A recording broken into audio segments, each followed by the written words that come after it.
serving on the APISBMA board for over 8 years, and this year I'm honored to serve as president in collaborations with Asian American Advancing Justice Stop, AAPI, UCLA Foundations and Futures, which...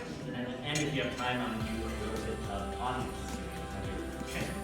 So first I'll introduce the Honorable Assembly Member Stephanie Nguyen, who is Michael Matsuda. Michael? 15 days, but who's counting? 12 years, 12 years. So, I do want to acknowledge, Stephanie and Alex telling your stories. I think that's really, really important. Kids, we need to be very vulnerable with telling our stories. And, one of the things I'm most proud of is that in our district, the board, early on, it's 12 years of my tenure, they approved teaching beyond the test scores, right, to the whole child. And so if you come to our district, we do not talk about test scores, we talk about whole child. And we've been able to, and that's the language of business. We have 120 business partners, including the first partnership with Google. But that took a lot of courage from the board. And also, too, we have probably the number one and number two high school in California, Oxford Academy. It's a magnet school. A lot of Asians disagree civilly without hating each other or without othering each other. Right? Because we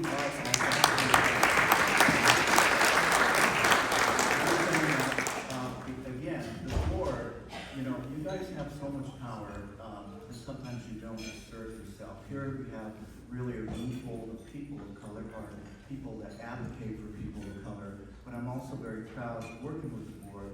Our administrators actually look like our students.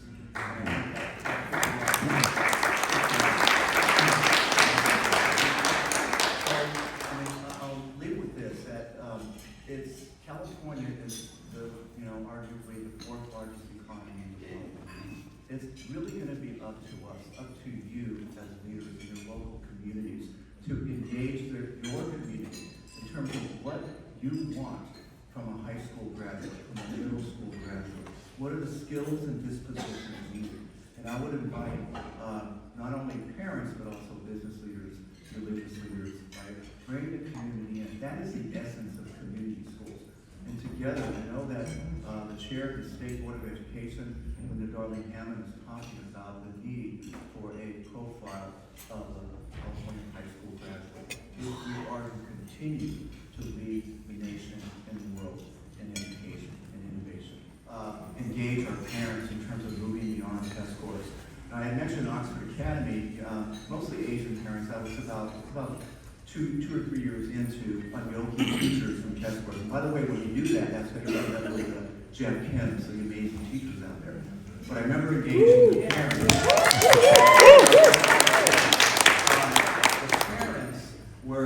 There was a fundraiser. They had a foundation. It was at a fancy place in Orange County, and we had a great speaker. The parents, and they were Asian, that came up to me, and they said, Mr. Matsuda, we focused on the 5 C's, right? Collaboration, communication, critical thinking, creativity, but the 5th one is compassion, right? This is actually the language of business too. When you talk to engaged business people, you come on, so I had that conversation with parents. One parent came up to an Asian parent and said, look, I schlepped my kid from across town so my kid can get into the Ivy League, and that's why they go to Oxford Academy. And so now, since you've been talking about the 5 C's, my kid, all he talks about is compassion and helping poor people. Right? Talk to the parents one at a time. And right now, Oxford Academy is still number 1 or number 2, but also is promoting and pushing out leaders, folks that are going to change the world and make it a better place for all. Start chipping away at it and we start cutting at it, then we're cutting the experience of our kids and when they become future leaders. You guys, as Mr. Matsuda was saying, you have so much power as I look around the room. You are leading our next futures, our next assembly members, our next senator, our next governor. One of these kiddos are going to be the next president, right? And you hold put all of that power in you. I grew up in a family where my parents and my parents still do this. They see teachers and those in the education sector way up here, right, way up here. You know, I think it's important to really read and be aware of what's happening. NetSource is a great place to get information. Cal Matters, obviously, what's happening here in Sacramento. But going and looking at some of the research and what it's showing about the state of young people.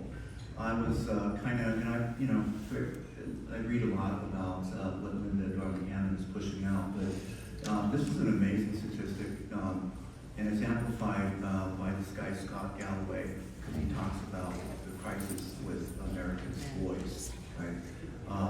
There is a number that is astounding in terms of the isolation of young Gen Z, 71% isolation and loneliness, right? And there's a gap between boys and girls.